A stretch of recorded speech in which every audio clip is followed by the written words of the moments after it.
Hello everyone, welcome to the channel. This is Perpetuality. There's something to be said about Casio's vintage collection, how it brings back memories of oversized jeans and watching cartoons over the weekend. We've all been there.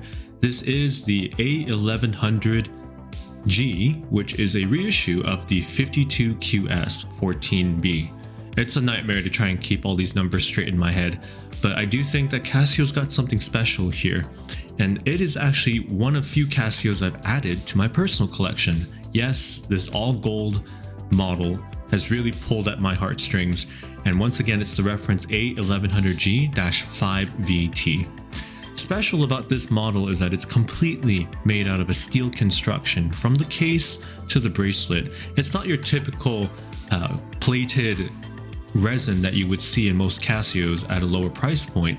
This one actually retails closer to about $185 US. It's become a favorite of mine in my collection, right next to the Full Metal Square, and if you want to see a video of me comparing these two, please stay tuned, that's in the works. Completely absent from the case is the existence of a crown. Instead, there are 4 buttons up front that serve the purpose of a crown, in terms of setting the time, starting the stopwatch, and using the backlight.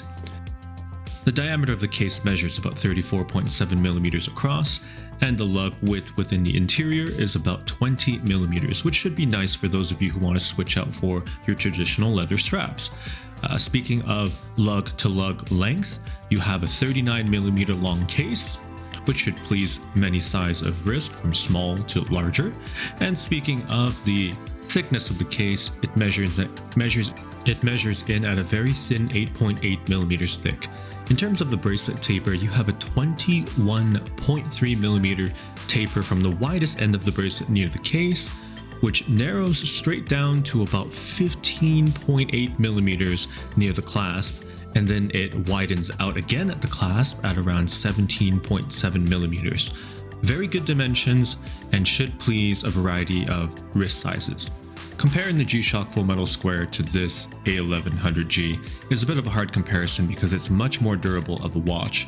However, in measurement, it measures in longer, not as wide, but much thinner than the Full Metal Square. If you're an absolute ape like I am, the battery life in this watch won't last 3 years as advertised if you're using the backlight every so often, but it does take the CR1616 battery, which is readily available. Surrounding the mineral glass crystal is a very finely satinated brush case with 4 buttons that are the reset, light, mode, date, start, stop buttons, all also made out of steel.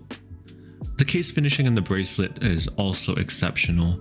I do like the laminar flow of the bracelet. It feels wonderful to wear on the wrist, comfortable. It's a flat multi-link bracelet accompanied by a very simple signed double release clasp. However, there is a drawback. Removing the links on this bracelet involves pulling out these very small pins, and the entry point to take out these pins are remarkably small. You'll have to take your time with them or you may mark up the PVD finishing of this watch. You do have 3 points of micro adjustments, which is welcome as it's better than having none. I would wish to have a little bit more. If you have wider wrist, you may want more. The clasp is stamped steel, and you can see that when it closes, it is a very thin construction. I have to say that the construction of the bracelet and the case itself feels extremely well put together, solid. There is nothing here that resembles a cheaper watch. I will say that the finishing of the case is a combination of high polished surfaces on the side of the case mixed with the top part of the case being fully brushed alongside with the bracelet being fully brushed.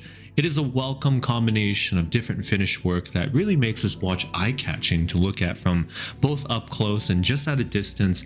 It looks far more expensive than it is. Speaking of functionality, when you hit the mode button at the front of the watch, you're greeted by the alarm.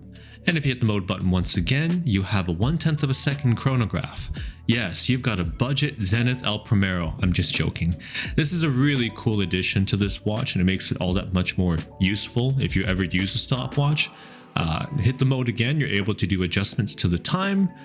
And that is about the extent of how complicated this watch is. It's quite refreshing to see a watch with such simple complications, if you will, but perfect for everyday use. Look, I don't know when you're going to use a 1/10 of a second counter, but it's just cool to have. One minor gripe I have is that the buttons are rather hard to hit as they're so remarkably small. I could probably do with having a little bit larger buttons. In regards to my wrist size, it measures in at just around 6.5 inches, and the watch wears pretty nicely on my wrist. If you have a wrist as big as 7 inches, you'll be able to wear this watch no problem. That 39mm lug-to-lug length is a little bit tricky because on a rectangular watch, the watch tends to wear a little bit longer than your traditional round watch. I think that the case proportions are perfect. If you have a wrist smaller, then about 6.5 inches, let's say you have a 6-inch wrist, you could still get away with this watch, being that it's relatively thin. And I love how comfortable the bracelet is. As you can see, the corners of the watch really do not jut out from my wrist that far, and it does angle down quite nicely thanks to the articulation of the bracelet on the wrist that lends to maximum comfort. Now, the tricky part is recommending this watch versus getting a full metal square at discount, or for example going for one of the more traditional DW5600s. Yeah, you're gonna get more in terms of durability for sure, and you might even get more functionality in terms of solar movement if you go that route. However, I think for vintage cool aesthetic, this watch is hard to beat, and it definitely has a place in the collection of an individual that just loves the look of the watch, or they're looking for that one-up, one-off Casio vintage throwback piece that just checks off all the right boxes. In my view, I think this watch, Casio has nailed it. They hit it out of the park with that vintage design. I do wish that the buttons were a little bit more larger and easier to press, and the display was a little bit larger, but I'm really nitpicking here. If you liked the video today, please consider subscribing, liking the video, and I'll catch you